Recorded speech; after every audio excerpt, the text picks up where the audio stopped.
that is taking place on Friday. So make sure that you are getting ready. I mean, I guess there's not much you have to get ready for.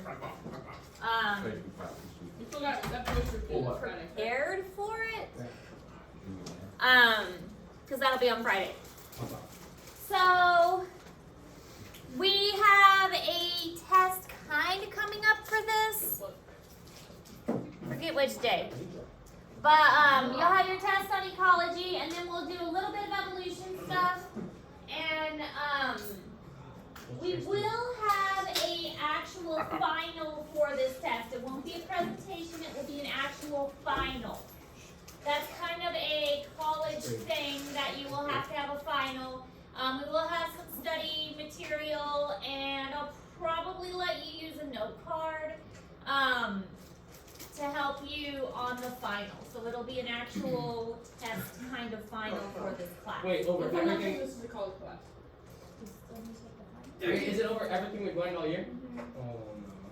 But it won't be too bad. I mean, it'll be kind of like the EOC. So it's like the EOC is like a practice test for final. So it'll be like a review, right? Yeah. What is the difference between immigration? Probably. I know. The two immigrations. Yeah. Immigration with an I is coming into, so think I into the population. Immigration with an E is exit. So think E is an Why don't you exit. convert it? Make sense? Yeah. I into E exit. So they're both coming, like one of them is going into that population, one of them is exiting the population. Okay? Okay, so today we're talking about keystone species, and this one I think we've mentioned before. This one hopefully you've heard before. But a keystone species is a species that has a disproportionately large effect on the community. So this species is so important that if you take it away, something bad is usually going to happen to the rest of the community. It is so important that without it, something bad is going to happen to the community. The wolves of Yellowstone is a really great. There's a recycling right next to the trash. Get it out, Trace, come on, bud. You better Grab it and put it in the It's recycling. too nasty in there. No, you have to. There's Seriously, I have to? wait, there's a recycling right next to the trash. Just do it, Trace. There's recycling now. Trace, for the rock pot.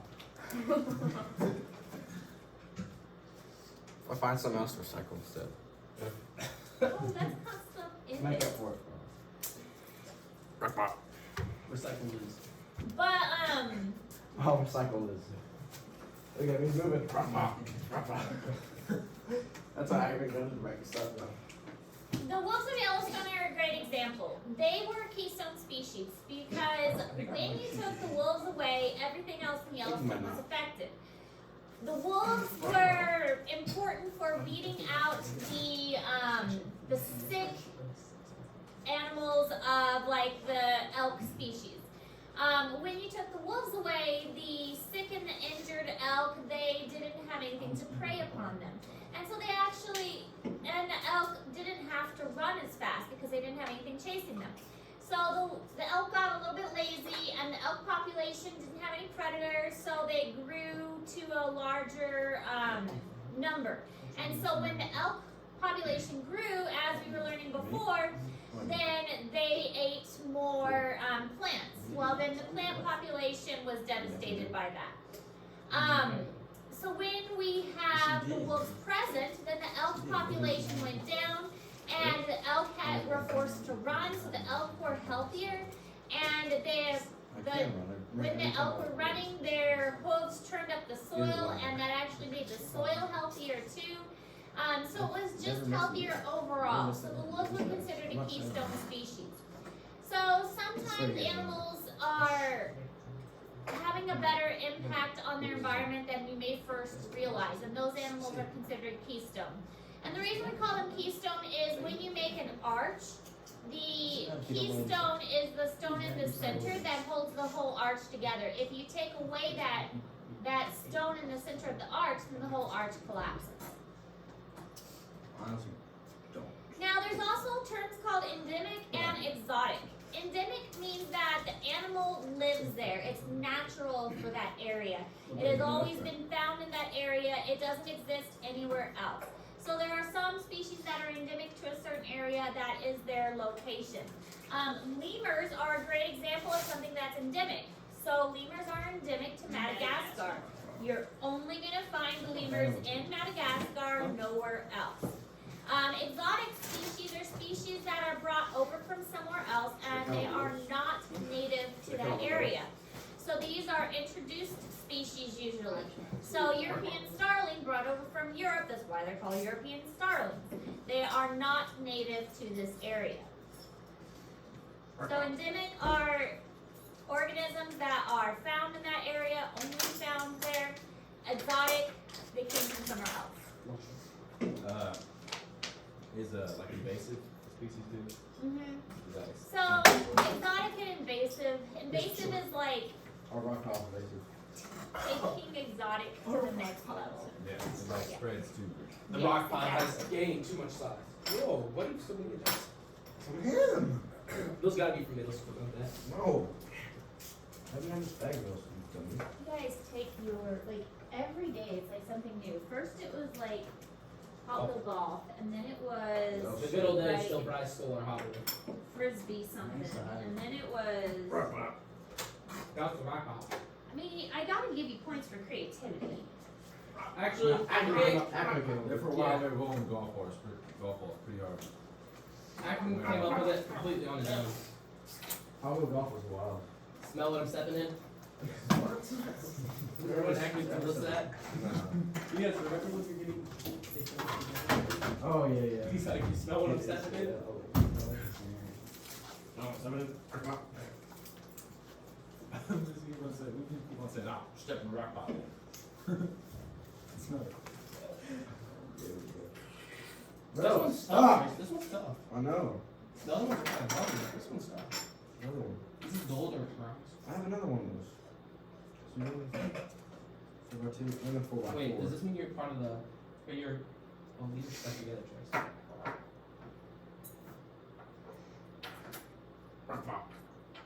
Trace, these are stuck together. Because the freaking chalk. Alright, so then invasive species are like taking those exotic species up a notch. When you have a species that doesn't belong there, that does a little bit too well, that's an invasive species. These organisms, they come to an area, they basically take over. They do a little bit too well. They are really good at surviving in places they should not be. So they invade that area. So an invasive species usually doesn't have any natural predators. They usually reproduce very quickly, and they take over an area because they the conditions are really good for them. Great examples: kudzu, gypsy moths, nutrias, and boas in Florida. The boas in Florida are an example that now that boas in Florida are rainforest animals, and people would get them as pets, not realize what they were getting into. They would grow very quickly, and then people would not know what to do with them, so they would release them into the wild. When I worked at the zoo, we would get calls all the time of people wanting to give us their pets because they would get an animal and not know what to do with it, and hey, let's call the zoo and see if the zoo would take their animal. One of the calls we get a lot of would be snakes, especially large snakes, and we just can't take any random animal. We have to have a spot for it, we have to be able to care for it, we have to have the staff available for it and things like that. So most of the time we ended up turning them away. And so people would release them into the wild. Now if we had somebody release a boa constrictor into the wild in Missouri, do you think it would survive? No. Not for a while, or for a little bit. You go. Yeah, so it survived for a little bit, but not too long because of our winters. Our winters are too cold. It's a rainforest animal. It would survive until wintertime when it would freeze. It can't hibernate. It doesn't know how. That's not the rock piles invasive. But in Florida, it would do just fine because Florida doesn't have cold winters, which is what happened. And so these boas survived just fine in winter because Florida doesn't really have a winter, and they have taken over. In fact, now they have like hunting seasons for these snakes This is a red-tailed boa, but there are other just plain boa constrictors, and they have don't really have any natural predators, but they are overtaking the native wildlife and destroying the native wildlife in Florida. And they're This is kudzu. Kudzu is an invasive plant. It was, I forgot where it was brought over from, but it grows super, super fast to the point that it smothers other plants. I think it can grow like a foot or so a day, and it smothers the plants so that they can't photosynthesize and completely coats it. And it is an invasive species as well. Here's the gypsy moth and here's a nutria, both of which are also invasive species. What's that other thing? Roll it. This is a nutria. It's like a big rat. Capybara. Kind of like a capybara. Don't forget the Asian carp. Asian carp, zebra mussels are another big one. There's lots of invasive species, both plant and animals. Oh, it's not nice. Here's the zebra mussel. Zebra mussels are becoming a huge problem. They came over from Russia to North America in 1988. And the thing with zebra mussels is they are like, they compact. And they get really dense. Here are just some examples, like they have completely filled this pipe. They cling on to things, and they get into the bilge water of boats, and so people will go take their boat to one area, and then they'll pull their boat out of the river or the lake, and they'll go to another area, and so they will, without meaning to, carry the zebra mussels from one lake to another. And that's how the zebra mussels are spreading, is in the bilge water of boats. So they have slowly made their way across the United States by being carried from boats. So this is just a list of exotic species. Some of them. There are many more, both plants and animals. Now rabbits are another example of exotic species that are worldwide. These are in Australia. Remember, Australia is just like a big island, and that's one of the reasons why Australia has so many weird animals that are found nowhere else in the world, because it is, islands allow for isolation, and the isolation allows for animals to adapt in unique ways. And so they brought rabbits over, British brought 24 rabbits in Australia in 1859 as a food source. And so they thought, well, these rabbits would be good to eat if we needed food.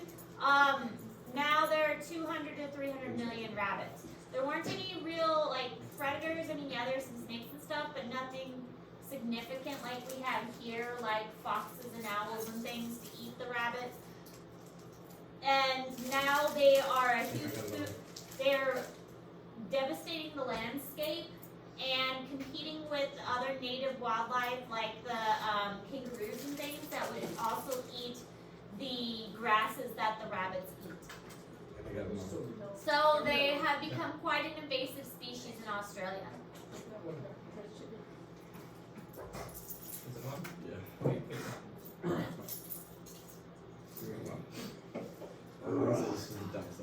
Yeah, because that would be hidden. Now how am I gonna put it in my pocket? You're not going to. Did you explain to your dad that I'm not using you for hunting property? And then here's kudzu. Kudzu came from Japan, and I'm sorry, it grows about 200 feet per year. And so there's no like natural predators. Burning does not control it because the roots grow really deep, so it doesn't matter if you burn it, it's not gonna help. You can't release goats, but the goats, the goats will eat it, but the goats will eat other things too.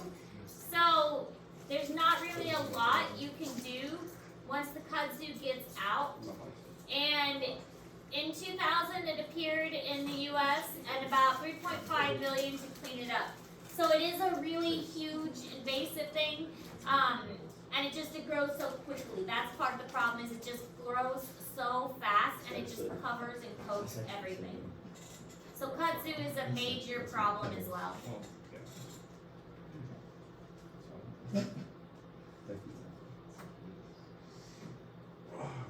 Wes, it's Tech Tuesday. Where's your tech? Where's your tag, bro? Miles She is do. wearing his tech, basically. Close enough. Miles runs quarter tech. Imagine if they had quarter tech. Dude, imagine.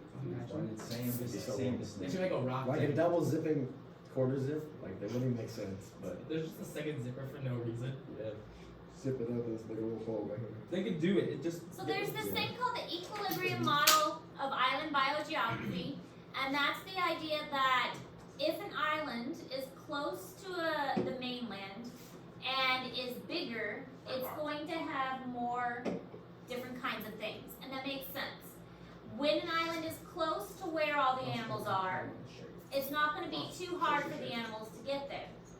Also, if an island is big, it's going to have lots of different places for animals to live. If an animal is far away from the mainland, it's going to be hard for animals to travel there.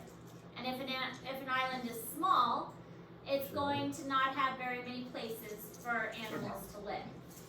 So big island, close to a mainland, lots of animals.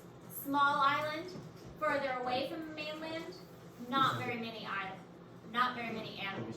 So this is called the equilibrium model of island biogeography. We boot Sam. I don't know if he's trying to be funny or not. It wasn't It is right me. Oh. Mom is questioning the same thing. Oh, that was our question. See what Sam has to say. I bet he says he's trying to. He said enough? No. Oh, That means so, it's so, definitely the second one. Just give oh, him the that boot means it's and see. accidental. So, Should I say last one? Miles, boot him, We've and had then so when he many ones. complains, then we'll add him back. Who? We just need to prove a point.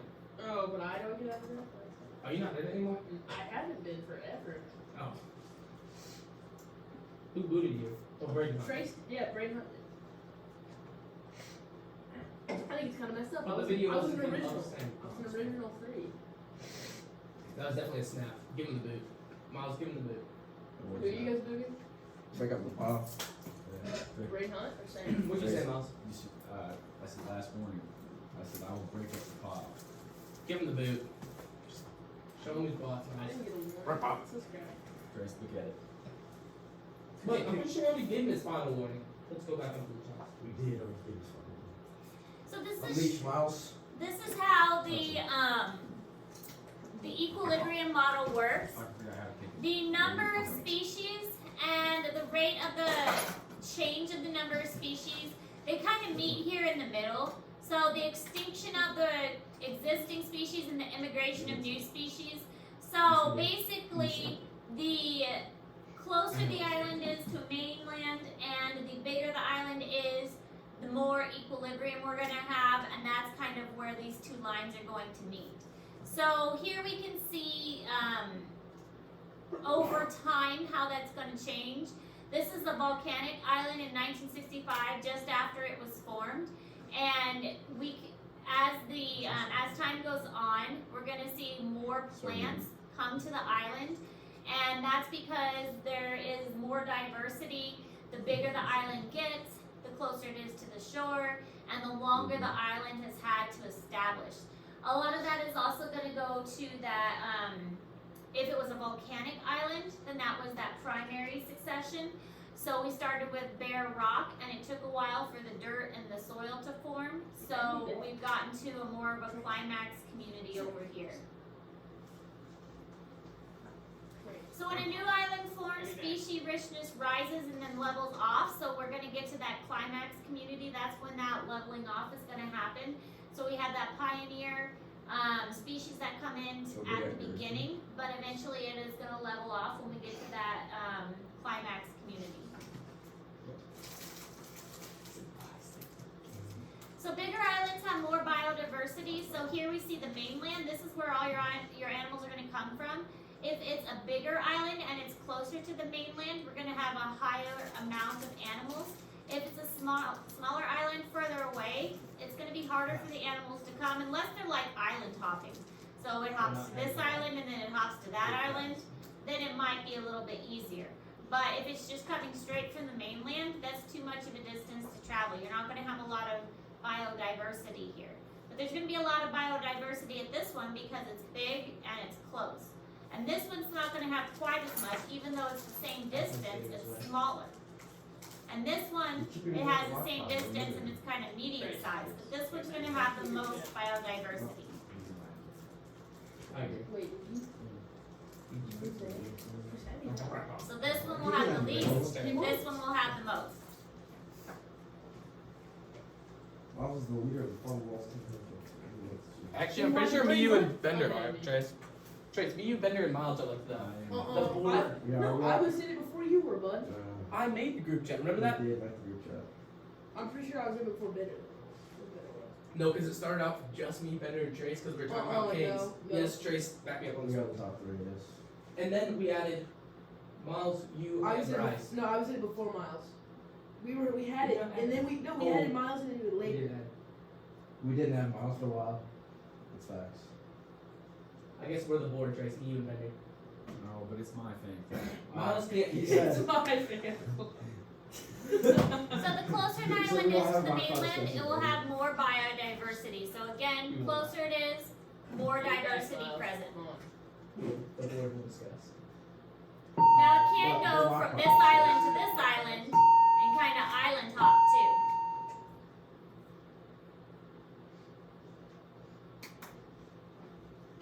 Now we need a rock Trace, should I change your name?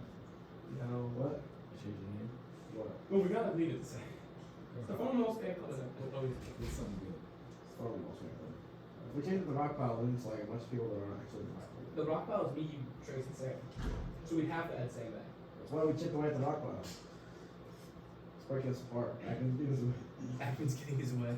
the rock pile. This is so dumb, bro. Sam's gotta walk by. Sam is back. Hey! Trace your hand. Wait, Sam's been walking out the cell. Then we have endangered species. Most people know what endangered species are. Animals who have a very low population, who are in danger of becoming extinct. Extinct means no more. They are gone, they are not coming back. That's what extinct means. So if an animal is extinct, they are not coming back, and they are no longer here at all. There are many endangered species out there. Miles, can you give me those tissues? And there are many that are extinct as well. Good stuff. It's heavy. Doesn't look good.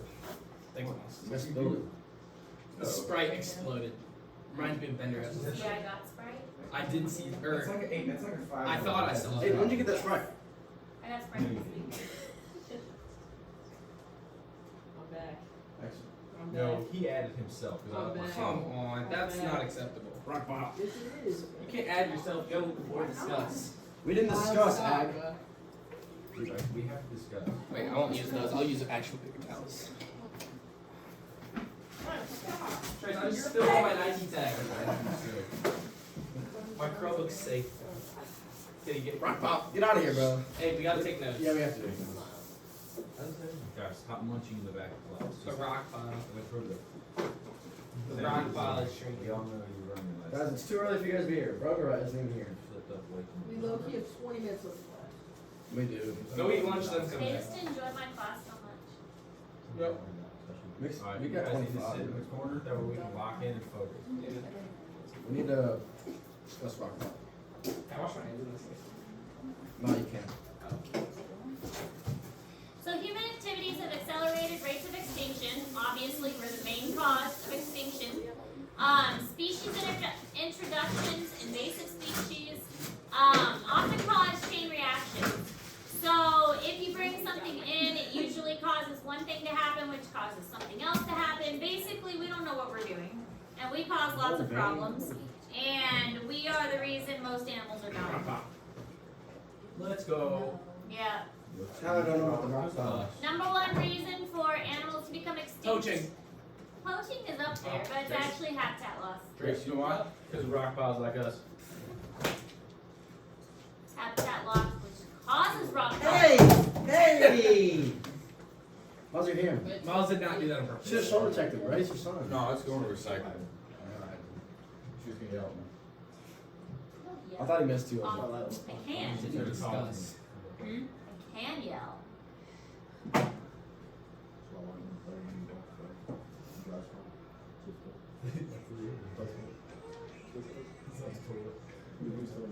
I'm sure I might be better than mine. I don't think you Who?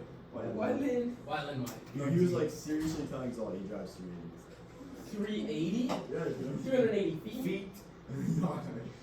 That's farther than Tour Pros. That's farther than all tours. It's hard. That's Bryson DeChambeau barely Who's does. getting the pizza? I saw somebody else. Bryson DeChambeau. They go to Bryson training. He drives every single part. He goes consistently through further. AG's guy on what's it called? The PGA game? He drives 280. My guy on the PGA game. I didn't make him a like guy that smashed. All right, so habitat loss is the physical reduction of a suitable place to live, and 90% of species are affected by this. It is the greatest cause of extinction of animals.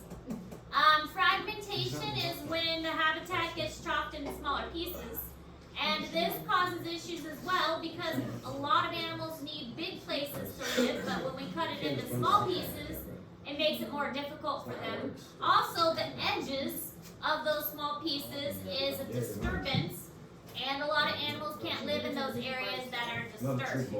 They need the big places, and we're cutting them into small places. And animals will often try and travel when we fragment their habitat, and then they get hit by cars. I hit a raccoon with Bryce. Remember that, Bryce? I got pulled over yesterday. He did, because he was littering. On the way to practice, he got. No, on the way to our Bryce. match, he got pulled over. She got up late. I was not littering. No, He thought the I was officer littering. thought Miles was littering. I mean, he had a good thought, but he was stupid. It was a big. You could see. What do you look like, Miles? What? Let me guess. He had sunglasses on, and Wait, they was were it like a red a tint. cop or was it a Sheriff for sure. It was a trip. We can't trip. Was he bigger?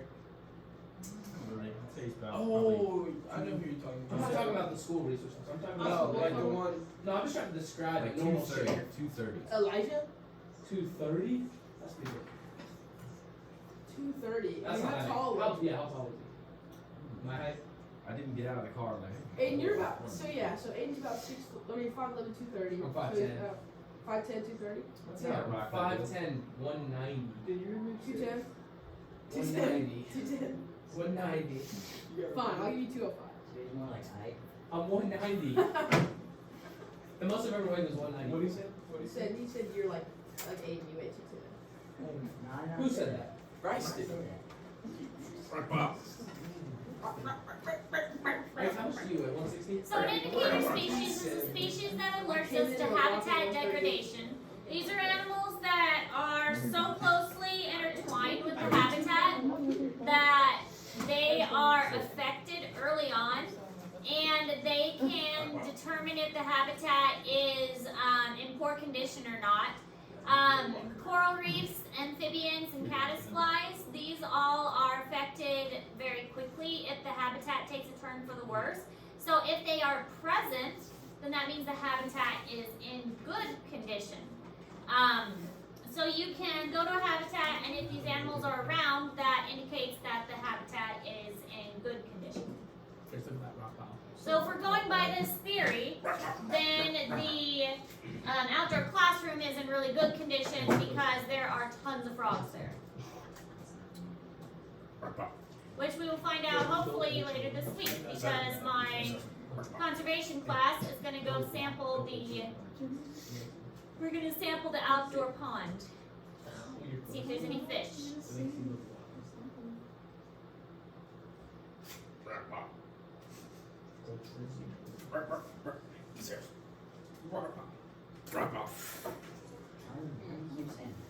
Because we're the rock. Acting same as saying, bro. Bryce, do you smell what he's stepping in? She does. Alright, hurry up, rock pile. 4 corners of the room. That was perfect. That was the. There's one spreads part and then you skip a quarter of the room. Especially when that student teacher was That there. doesn't spread apart the rock pile. That's the Come back together. The rock pile will never be separated. Bryce, we've gotten separated about 30 times, but we just slowly make our ways back together. Yeah. And then take a picture. So overharvesting and Every time I poaching see her, she is a says, big screw this way for the rest of the year. part of what is causing animals to become endangered. Rock pile can't It is a separate. threat to biodiversity. Sometimes we just go a little crazy and we kill things because we think, oh, there's enough of them left. Well, that's not true. The passenger pigeon is a great example. There used to be billions of passenger pigeons, so many that they would black out the sky. But the last one died in 1914 because we killed all of them. How do you kill 5 billion pigeons? They killed a lot. One of the things they didn't know about the passenger pigeon Kills. was that Triple kill. they needed those large groups in order to reproduce. So as they started killing large numbers of them, the passenger pigeon wasn't able to reproduce effectively. And so as the large groups started to die, they just weren't reproducing anymore. And that's also why they couldn't get them to reproduce in captivity, because they needed large groups to reproduce. So they couldn't reproduce by themselves in captivity. People make bank posts. Remember that. So the more rare an animal is, the more the cost soars on the black market. So a rhino horn, for instance, even though a rhino horn isn't made of actual horn, it's made of hair, is around $9,000 per pound. And that's why they will hunt the rhinos and cut the horns off and leave the carcass behind.